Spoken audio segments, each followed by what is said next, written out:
Hello friends, welcome to tutorial academy. आज के session में हम पेमेंट ऑफ ग्रेच्युटी एक्ट 1972 से रिलेटेड कुछ इंपॉर्टेंट एमसीक्यूज डिस्कस करेंगे। माय नेम इज रचा, I have qualified net 2 times, so let's quickly start with the session. Yes, I'm starting with the very first question. Which of the following is not true about payment of gratuity act 1972? क्या सही नहीं है? Okay. First, gratuity is considered as lump sum payment to an employee as a retirement benefit. Correct?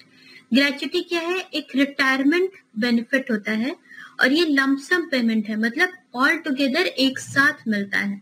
ठीक? Gratuity is given at superannuation age. ये भी correct है. Superannuation का मतलब क्या होता है? Superannuation मतलब employee और employer के बीच में अगर कोई contract है कि after such and such time employee का टर्मिनेशन हो जाना है, मतलब कि employee as per previous contract कुछ सालों के बाद जो भी डिसाइडेड होगा उसके बाद वो एम्प्लॉयमेंट को वैकेट कर देता है, खाली कर देता है. कॉन्ट्रैक्ट में रहता है कि इतने सालों के बाद आपको रिटायर हो जाना है या फिर आपको जॉब छोड़ देनी है. तो अगर ऐसा अग्रीमेंट होता है एम्प्लॉयर और एम्प्लॉय के बीच में तो उसको सुपर एनुएशन कहा जाता है. It can be 10 years 20 years. तो जो भी डिसाइडेड होता है सुपर एनुएशन का एज, उसके बाद जो ग्रेच्युटी उसके बाद जो मिलता है वो भी ग्रेच्युटी मिलता है. राइट? सुपर एनुएशन में भी ग्रेच्युटी एप्लीकेबल है. Gratuity is given at termination also during dismissal.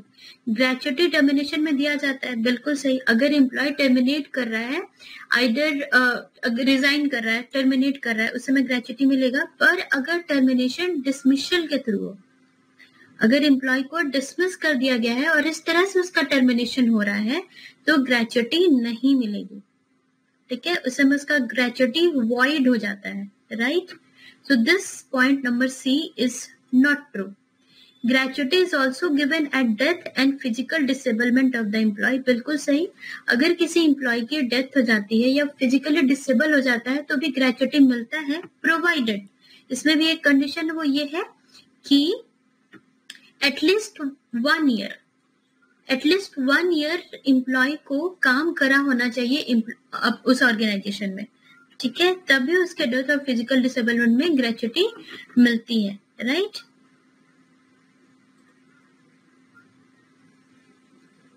या, I hope it's clear. Moving to next question. ये इजी है. स्टेट ट्रू और फॉल्स. बताना है कि ट्रू है या फॉल्स है. Gratuity is payable while employee is still on job. क्या होगा इसका आंसर? इसका आंसर होगा false. Gratuity is payable. Gratuity applicable है अगर एम्प्लॉय जॉब में है तो, और उसकी 5 साल से ज्यादा की सर्विस है.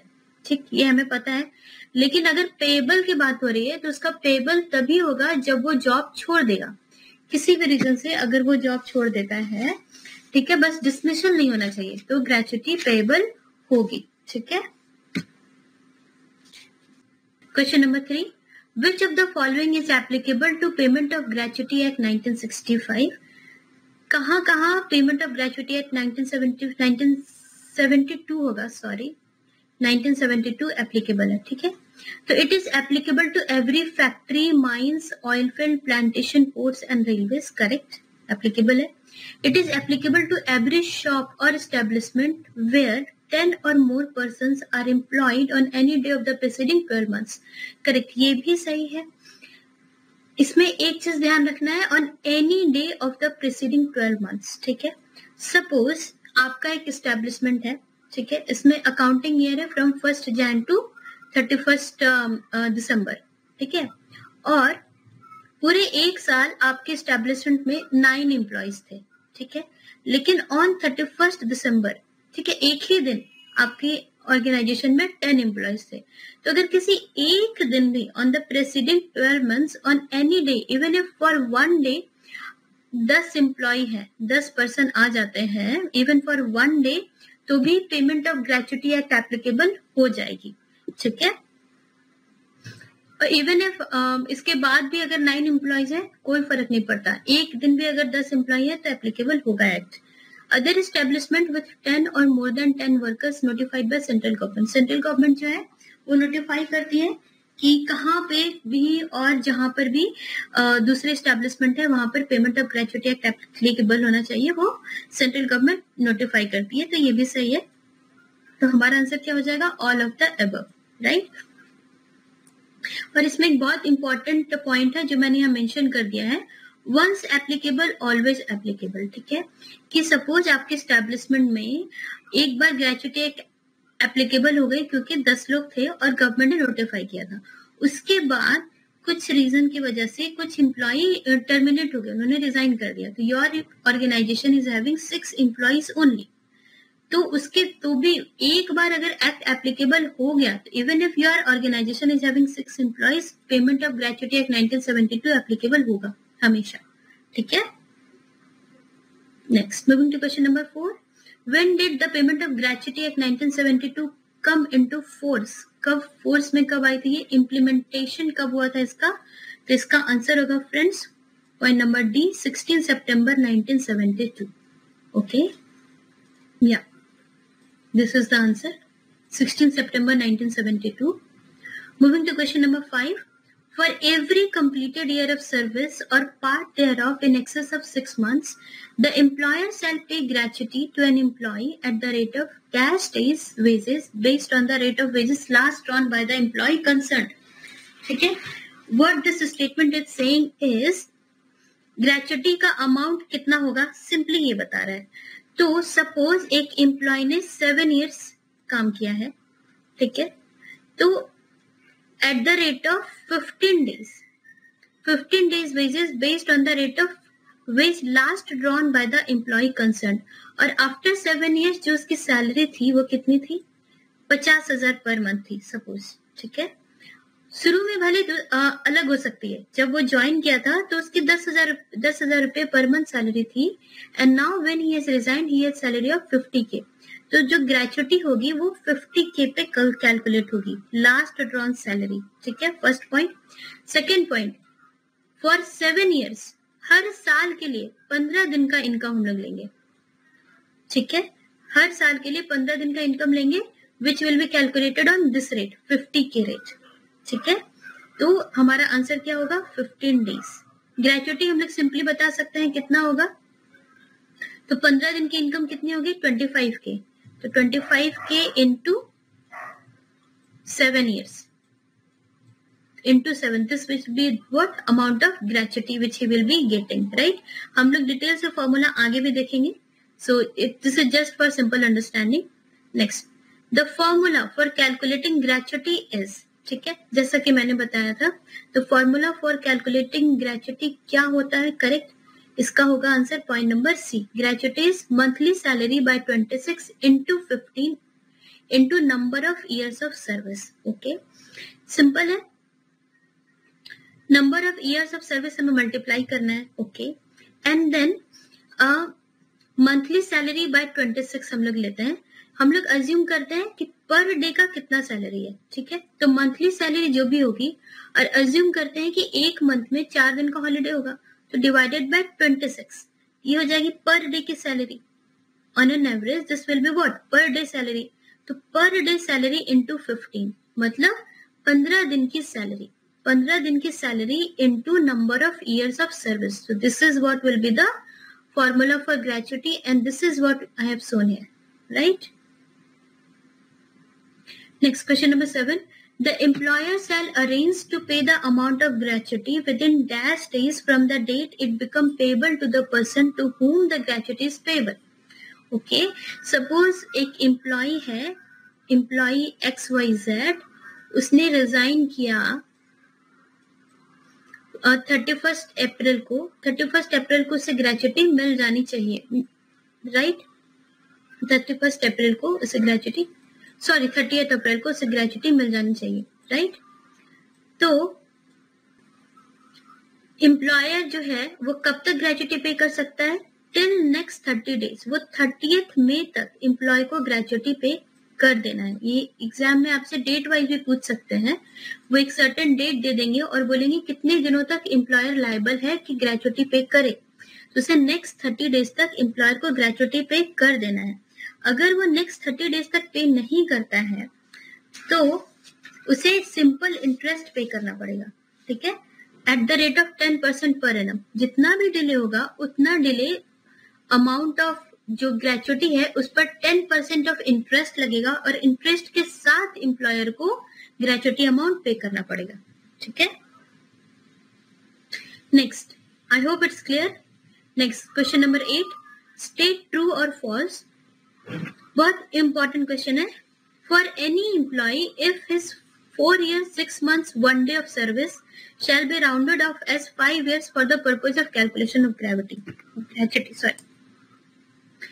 So what it is saying is, अगर 4 years 6 months and 1 day of service a person XYZ resigns after this much time, तो हम इस जो टाइम पीरियड है इसको राउंड ऑफ करके 5 years लेकर ग्रेचुटी कैलकुलेट कर सकते हैं या नहीं। तो इसमें हमारा आंसर होगा यस, ट्रू।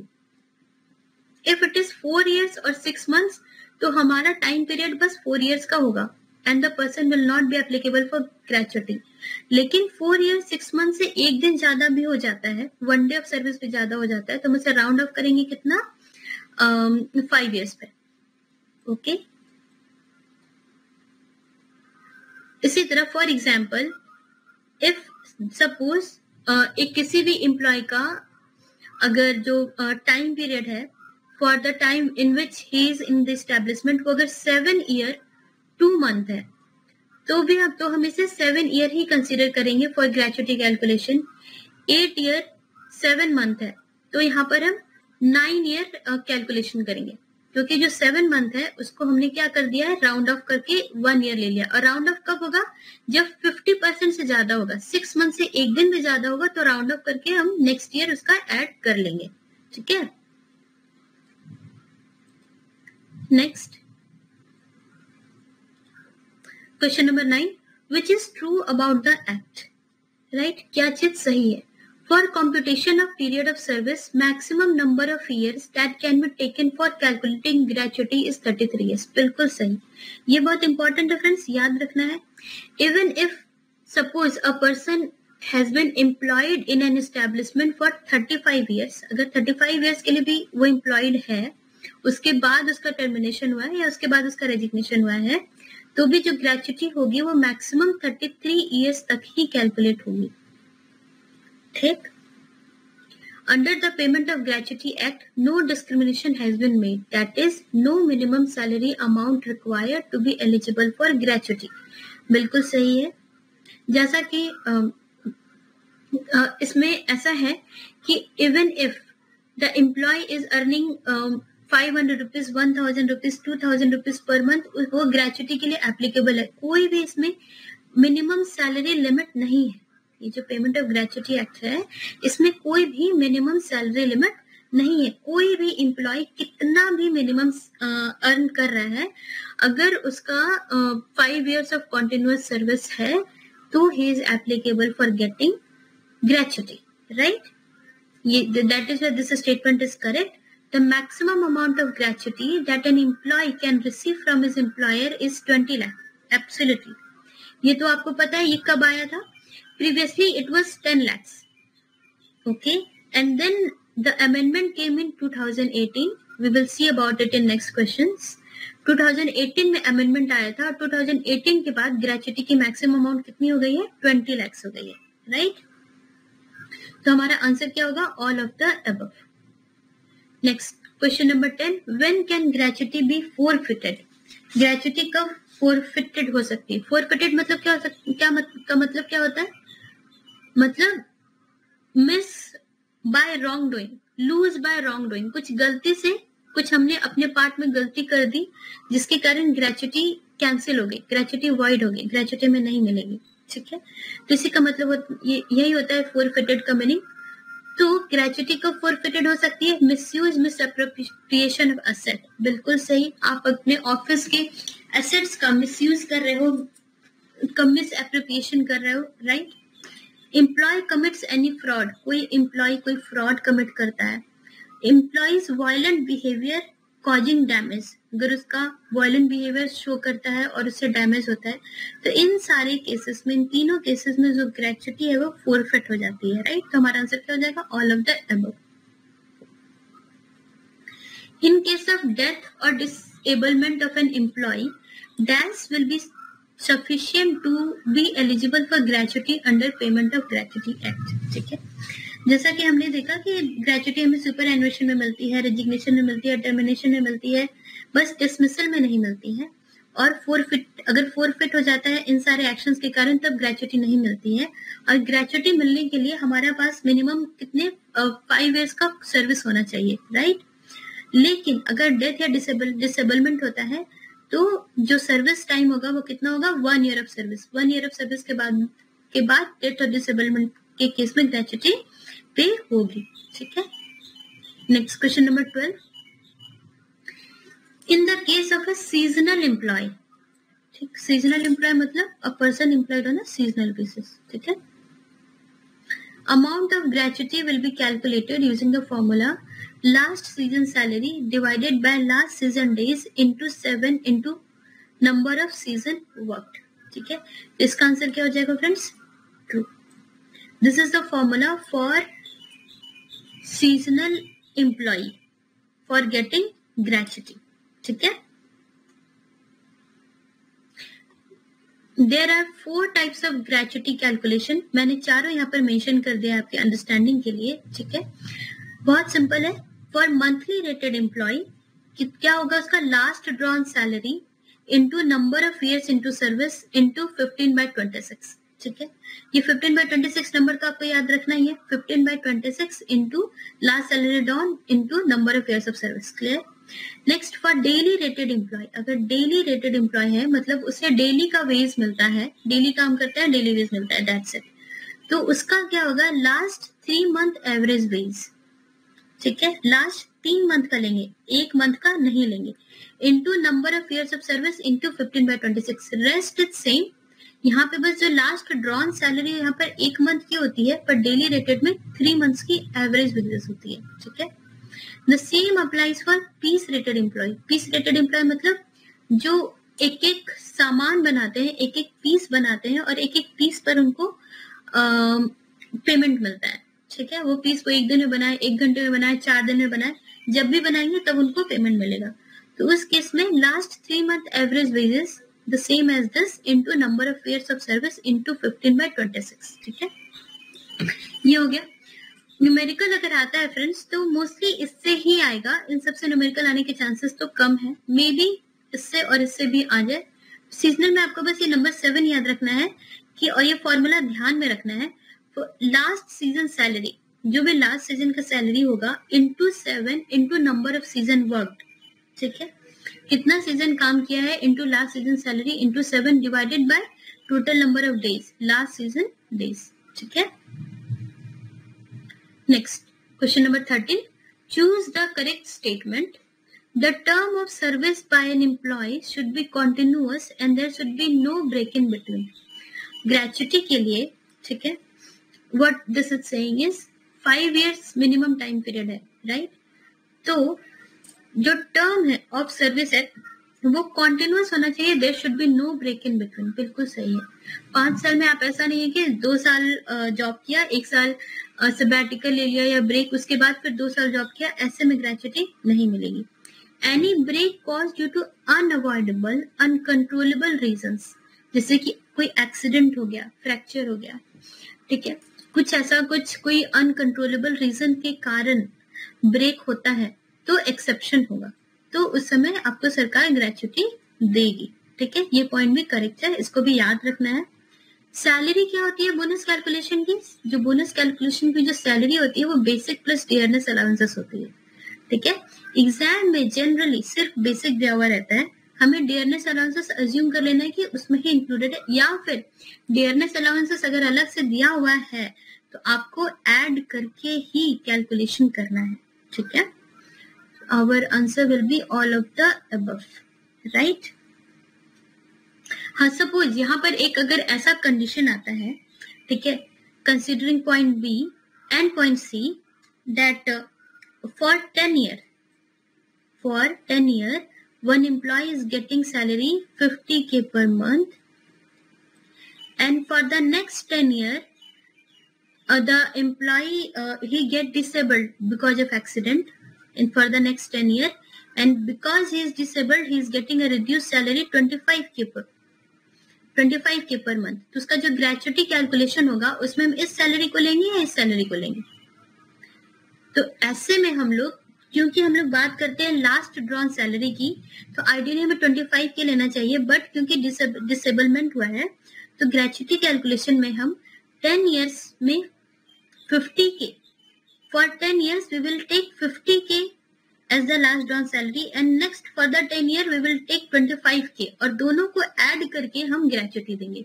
जितने टाइम के लिए 50K मिला है उतना टाइम का अलग ग्रेचुटी निकालेंगे, जितने टाइम के लिए 25K मिला है उतने टाइम के लिए अलग ग्रेचुटी निकालेंगे, और दोनों को सम करेंगे और उतना होगा हमारा टोटल ग्रेचुटी. ठीक है. Moving to next question. Question number 14. An employee under Payment of Gratuity Act 1972 is any person other than apprentice who is employed for wages. Correct. यहाँ पर ध्यान रखना है फ्रेंड्स कि हमने पेमेंट ऑफ बोनस एक्ट में पढ़ा था कि बोनस अप्रेंटिस को भी मिलता है, राइट? लेकिन यहाँ पर आपको ध्यान देना, जो ग्रेचुटी होती है वो अप्रेंटिस को नहीं मिलती है. ये बहुत इंपॉर्टेंट है, इससे को ट्विस्ट करके वो लोग क्वेश्चन पूछ सकते हैं. तो this is also correct. Any kind of work, manual और otherwise, that is also true. This is the continuous definition of employee. Holds a post in central state government getting gratuity. देखिए friends, अगर जो employ है वो कोई person होना चाहिए जो कि अप्रेंटिस नहीं है, तो ग्रेचुटी मिलेगी. करेक्ट है. He is involve in any kind of work, manual और अदरवाइज, तो ग्रेचुटी मिलेगी. करेक्ट है. लेकिन अगर वो कोई सेंट्रल या स्टेट गवर्नमेंट में कोई पोस्ट में है जिसमें वो ऑलरेडी किसी स्कीम के थ्रू ग्रेचुटी ले रहा है, तो उसे ग्रेचुटी नहीं मिलेगी. मतलब वो पेमेंट ऑफ ग्रेचुटी एक्ट 1972 से कवर्ड नहीं होगा अगर वो किसी और स्कीम के थ्रू ग्रेचुटी पा रहा है तो. ठीक है. तो ये हमको ध्यान रखना है कि ये स्टेटमेंट एम्प्लॉय के लिए नहीं होगा. He should not be getting gratuity from any other scheme, right? तो हमारा आंसर हो जाएगा ए और बी, सी नहीं होगा. ठीक है.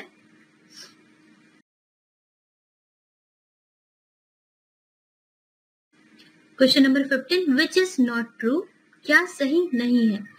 Okay. An employee must complete 240 days in order to count that as 1 year of service completed. We are always talking that जो टाइम ऑफ सर्विस है वो 5 year होना चाहिए. 5 year में वो कितने दिनों तक काम किया होना चाहिए, कितने दिनों तक प्रेजेंट होना चाहिए. तो that is he must complete for 240 days in a year. ठीक है. इसका यहाँ पे दिस इज करेक्ट. और अगर employee is working below ground must complete 190 days in a year in order to count that as 1 year of service completed. Absolutely correct. If the employee is working in mine, he is working below ground, तो उसमें हम लोग क्या करते हैं, बस 190 days ही consider करते हैं फॉर कॉन्टिन्यूअस सर्विस. ओके. और अगर सीजनल एम्प्लॉय है, a seasonal employee must work 60% of the days in each season to count that as 1 year of service completed. तो इसमें क्या होगा फ्रेंड्स, कौन सा गलत है? Which is not true. Answer will be point number C. ये ट्रू नहीं है क्योंकि जो सीजनल एम्प्लॉय है he has to work 75% of the days in its season to count that as 1 year of service completed. ठीक है.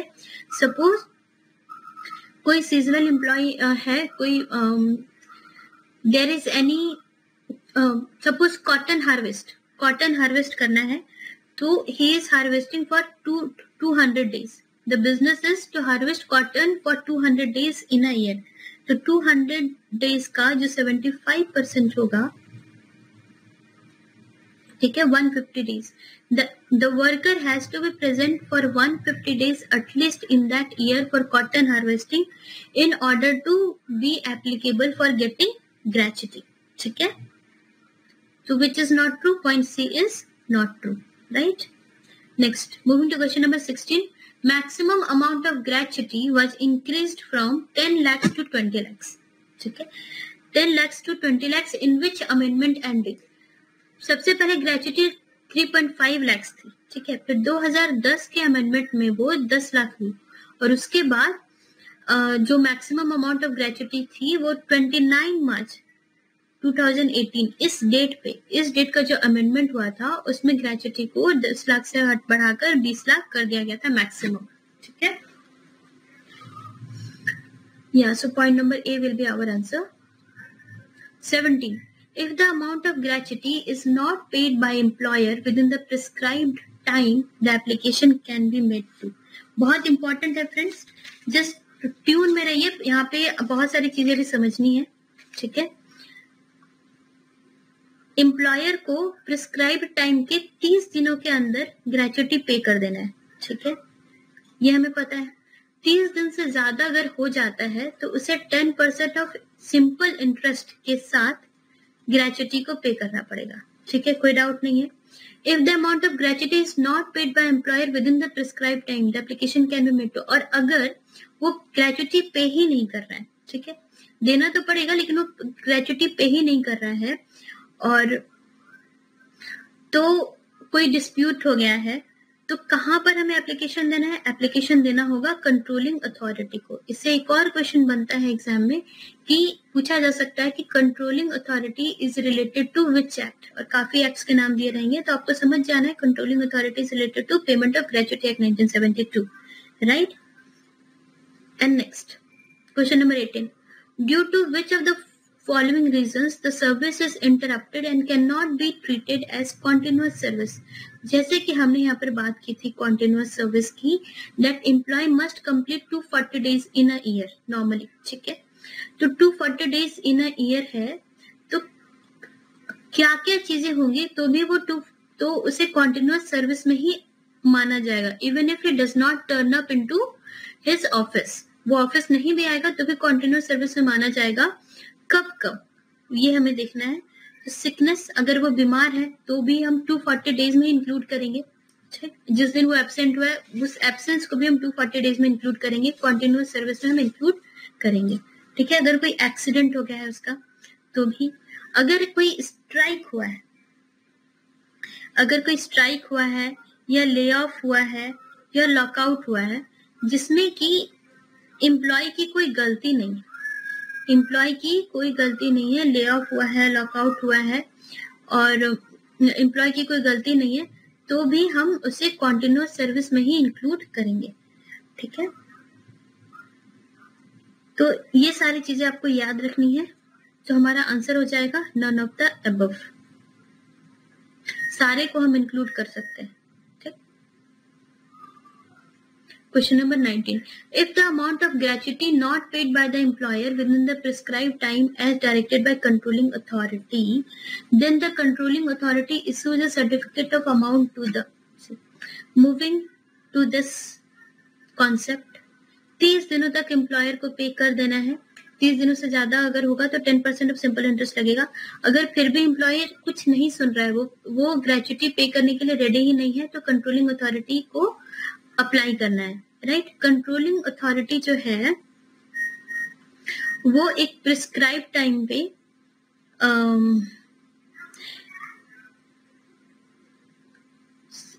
Controlling authority check करता है कि कितना बाकी है ग्रेचुटी, कितना बाकी नहीं है, एम्प्लॉयर क्यों पे नहीं कर रहा है, ठीक है, सब चेक करता है और चेक करके जितना भी पेंडिंग अमाउंट होता है उस पेंडिंग अमाउंट के साथ एक सर्टिफिकेट बनाता है और वो सर्टिफिकेट को वो इश्यू कर देता है किसको? कलेक्टर को। और कलेक्टर को कहता है कि ये जो एम्प्लॉयर है, फलाना एम्प्लॉयर है, वो ग्रेचुटी पे नहीं कर रहा है and this is the certificate, ठीक है, क्लियर। कंट्रोलिंग अथॉरिटी चेक करता है, इंक्वायरी करता है कि कितना ज्यादा ग्रेचुटी पेंडिंग है, why he is not paying, और उसके बाद फाइनली एक सर्टिफिकेट बनाता है और वो सर्टिफिकेट कलेक्टर को दे देता है और कलेक्टर को बोलता है कि it's your work to calculate the gratuity now and he is not giving the gratuity, ठीक है। तो इससे एक और क्वेश्चन बनता है कि कलेक्टर का रोल किस एक्ट में आता है, तो इसमें भी आपको चूज करना होगा payment of gratuity act 1972, right. Next, हाँ, अमाउंट ऑफ इंटरेस्ट, इसी से रिलेटेड कुछ पॉइंट्स है। Amount of interest in no case should exceed the amount of gratuity. किसी भी केस में जो अमाउंट ऑफ इंटरेस्ट होगा, जो सिंपल इंटरेस्ट को कैलकुलेट करके ये कंट्रोलिंग अथॉरिटी सर्टिफिकेट देती है कलेक्टर को, राइट। और किसी भी केस में जो अमाउंट ऑफ इंटरेस्ट होगा वो अमाउंट ऑफ ग्रेच्युटी से ज्यादा नहीं होना चाहिए, ठीक है। और एक और पॉइंट यहाँ पे बहुत इंपॉर्टेंट है कि जब कलेक्टर जाता है एम्प्लॉयर से ग्रेच्युटी कलेक्ट करने के लिए, ठीक है, तो वो जितना भी पेंडिंग अमाउंट है उस पे वो कंपाउंड इंटरेस्ट के साथ कलेक्ट करता है, ठीक है। कब कलेक्ट इसके साथ कैलकुलेट करता है? कंपाउंड इंटरेस्ट के साथ। I hope the flow is clear. Yeah, moving to question number 20. This is a small passage. Fill in the blanks. आपको blanks fill करना है। बहुत important question है। Compulsory insurance policy will be required for gratuity payable to be done by employer unless. बहुत important है। यहाँ पर एक और क्वेश्चन बनता है कि कंपल्सरी इंश्योरेंस किस एक्ट से रिलेटेड है? Payment of gratuity act. तो इसमें क्या होता है कि हर किसी को, जितने भी एम्प्लॉयर हैं उस सभी को कंपल्सरी इंश्योरेंस लेना पड़ता है ग्रेच्युटी पेबल के पेमेंट के लिए। क्यों लेना पड़ता है कि at any number of time, any point of time, any number of employee can resign. कभी भी कोई किसी का भी रेजिग्नेशन या टर्मिनेशन हो सकता है। Then the gratuity amount should be handy. Gratuity amount बहुत बड़ा अमाउंट होता है और वो हैंडी होना चाहिए, एम्प्लॉयर के पास हमेशा होना चाहिए पे करने के लिए, राइट। नहीं तो उसके पास सिंपल इंटरेस्ट लगेगा, उसके बाद फिर अगर कलेक्टर के पास चला गया तो कंपाउंड इंटरेस्ट लगेगा, राइट। तो इसीलिए वो इंश्योरेंस करवाता है और प्रीमियम भरता है, इंश्योरेंस करवाता है किसी भी बॉडी के साथ, LIC या किसी भी सेंट्रल कॉर्पोरेशन, इंश्योरेंस कॉर्पोरेशन के साथ, ठीक है। तो हर एम्प्लॉयर को करना ही पड़ता है कंपल्सरी इंश्योरेंस। और कौन नहीं करेगा? सभी को करना पड़ता है, एक्सेप्ट कब नहीं होगा? There are dash or more employees in an organization and there must be a gratuity fund established by the employer which includes all gratuity payable to all the employees. अगर कोई एम्प्लॉयर के पास एक separate gratuity fund है, ठीक है, जिसमें कि वो जितना भी ग्रेच्युटी पे करना है वो हर बार सबमिट करता रहता है, मतलब उसमें डिपॉजिट करता रहता है। ग्रेच्युटी फंड होता है जिसमें रेगुलरली फंड डिपॉजिट करता रहता है। तो इसका मतलब कि it is guaranteed that he will be able to pay the gratuity. लेकिन एक और कंडीशन क्या है कि उस एम्प्लॉयर का जो ऑर्गेनाइजेशन है उसमें कितने एम्प्लॉयज होने चाहिए? 500 और मोर। मतलब हर एक एम्प्लॉयर के पास दो कंडीशन है, या तो कंपल्सरी इंश्योरेंस करवा लो या तो ग्रेच्युटी फंड रखो, ओके। और अगर ग्रेच्युटी फंड रखना है तो 500 से ज्यादा एम्प्लॉयज होने चाहिए। अगर 500 से कम एम्प्लॉयज है तो कोई चांस नहीं है, सिर्फ और सिर्फ कंपल्सरी इंश्योरेंस ही करवाना पड़ेगा, ठीक है। I hope it's clear. So that's why our answer will be point number C. Question number 21. Every employer required to be registered with the dash but no employer is to be registered unless he has taken insurance or have approved gratuity fund.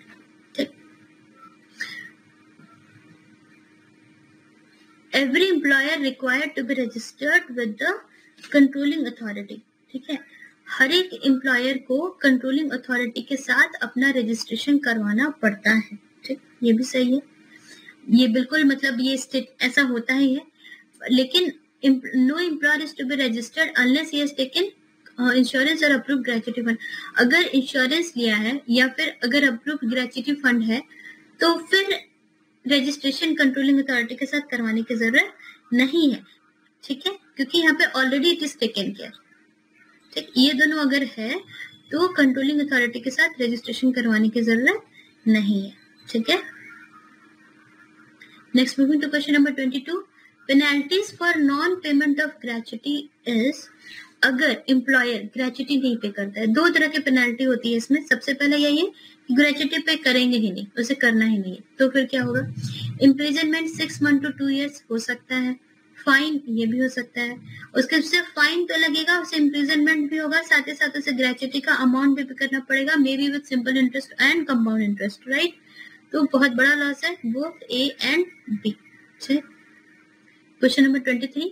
penalty for failure to make payment by way of premium to compulsory insurance or contribution to an approved gratuity fund.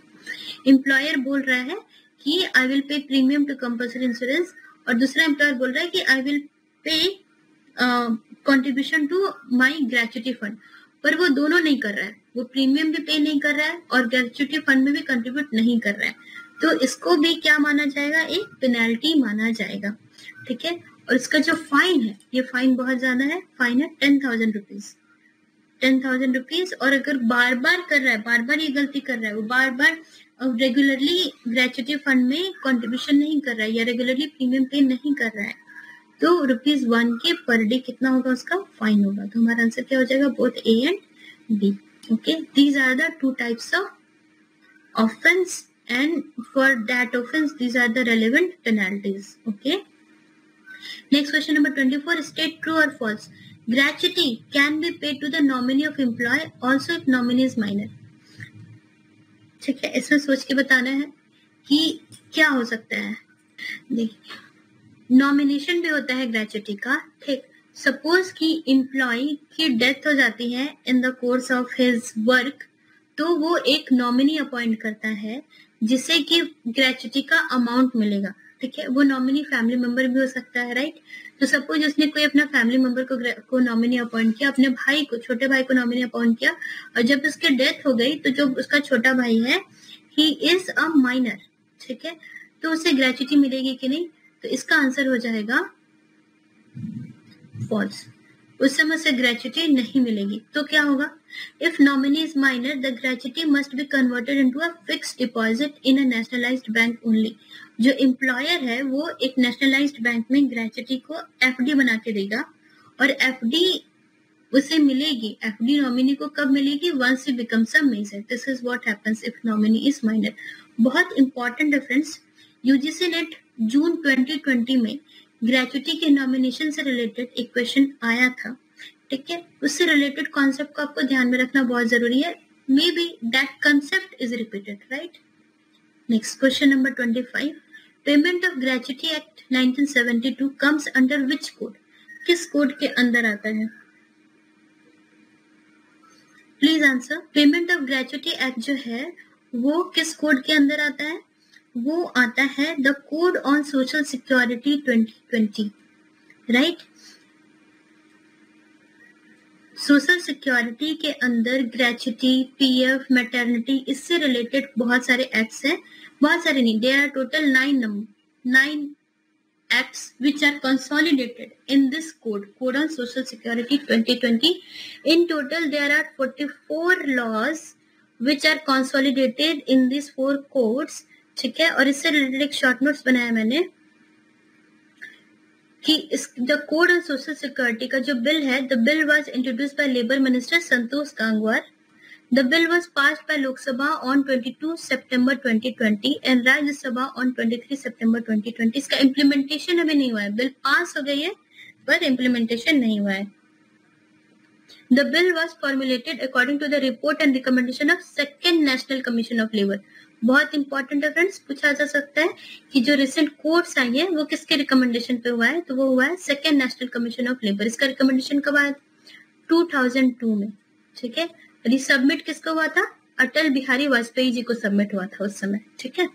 इसकी जो report आई थी second national commission of labour की, वो 2002 में report आई थी और अटल बिहारी वाजपेयी जी को submit हुई थी। The code on social security 2020 consolidates 9 laws related to social security and maternity benefits, ठीक है। Next moving to question number 26, which is correct about nominee? Employee जो नॉमिनी सेलेक्ट करेगा अपने ग्रेच्युटी पेमेंट के लिए, ठीक है, उसके बारे में क्या करेक्ट है, will C. An employee may in his nomination distribute the amount of gratuity payable to him under this act against more than one nominee. Employee के पास राइट होता है कि जितना भी ग्रेच्युटी का अमाउंट होगा उसको डिस्ट्रीब्यूट करे मोर देन वन नॉमिनी, अपने फादर, मदर, ब्रदर, सिस्टर, सब में वो 10% डिस्ट्रीब्यूट कर सकता है। तो this is correct, distribution of amount of gratuity is possible. If an employee has a family at the time of making a nomination, बहुत important friends, similar question, not this same question but question on the same concept has come in UGC NET June 2020 examination. If an employee has a family at the time of making a nomination, जब वो nominate कर रहा है तो उसके पास family है. एक और पॉइंट यहाँ पर ज्यादा मैं बता रही हूँ कि एम्प्लॉय का जब 1 साल कंप्लीट हो जाता है तभी वो नॉमिनेट कर सकता है. ठीक है. अपने once he joins the service and 1 year is completed, only then he is allowed to make nomination, right? तो जब वो नॉमिनेशन कर रहा है उस समय उसके पास फैमिली है. ठीक है. तो the nomination shall be made in favor of 1 or more members of his family, and any nomination made by such employee in favor of a person who is not a member of his family shall be void. This is also correct. अगर family exist कर रही है तो nomination सिर्फ और सिर्फ family members का ही होगा. अगर अपने फ्रेंड को नॉमिनी बनाना है तो या फिर किसी और को नॉमिनी बनाना है, बिजनेस पार्टनर को नॉमिनी बनाना है, तो वो तभी हो सकता है जब उसकी फैमिली का कोई भी मेंबर एग्जिस्ट नहीं कर रहा है, उसकी फैमिली का कोई भी मेंबर जिंदा ना हो, तभी वो फ्रेंड को या बिजनेस पार्टनर को नॉमिनी बना सकता है. ये भी बिल्कुल सही है. Point number C, if at the time of making a nomination the employee has no family. ठीक है. एम्प्लॉय के पास कोई फैमिली नहीं बचा है. ठीक है. तो वो क्या करेगा, वो नॉमिनेशन फ्रेंड या बिजनेस पार्टनर को बना सकता है, राइट? The nomination may be made in favour of any person और persons, but if the employee subsequently acquires a family, suppose उसने अपने फ्रेंड को नॉमिनी बना दिया. ठीक है. लेकिन अगर बाद में एम्प्लॉय का जो है वो फैमिली एक्वायर हो जाता है, ठीक है, कोई लॉस्ट ब्रदर मिल गया, कोई फैमिली एक्वायर हो जाती है, तो जो नॉमिनेशन बनाया था ना अपने फ्रेंड के लिए, वो नॉमिनेशन वॉइड हो जाएगा, इनवैलिड हो जाएगा और एम्प्लॉय को फ्रेश नॉमिनेशन बनाना पड़ेगा. This point is also correct. काफी इंटरेस्टिंग है और ये पॉइंट भी बिल्कुल करेक्ट है. ठीक है. एम्प्लॉय को फ्रेश नॉमिनेशन बनाना पड़ेगा including that newly acquired family member. ठीक है. Next point number D, if a nominee predeceases the employee, employee ने किसी एक फैमिली मेंबर को नॉमिनी बनाया और उस फैमिली मेंबर की डेथ हो गई. ठीक है. तो क्या होगा, एम्प्लॉय अभी वर्क कर ही रहा है, अभी वो काम कर ही रहा है और उसकी डेथ हो गई, उसकी जो नॉमिनी है उसकी डेथ हो गई. The interest of the nominee shall revert to the employee who shall make a fresh nomination in the prescribed form in respect of such interest. तो जो नॉमिनी है, the same condition will prevail here. ठीक है. इसके बाद फिर यही cycle शुरू हो जाएगा, बी और सी वाला. ठीक. क्यों, अगर नॉमिनी प्रीडिसीज हो गई तो एम्प्लॉय को अपना नॉमिनी फिर से इलेक्ट करना है. तो अगर फैमिली मेंबर है कोई तो फैमिली मेंबर को इलेक्ट करेगा, फैमिली मेंबर नहीं है, ठीक है, तो किसी फ्रेंड को इलेक्ट करेगा, किसी पार्टनर को इलेक्ट करेगा. मतलब कि उसे फ्रेश नॉमिनेशन बनाना पड़ेगा depending on the condition of his family. ठीक है. ये बात भी बिल्कुल सही है. तो हमारा जो आंसर होगा वो क्या होगा, ऑल ऑफ द अबव.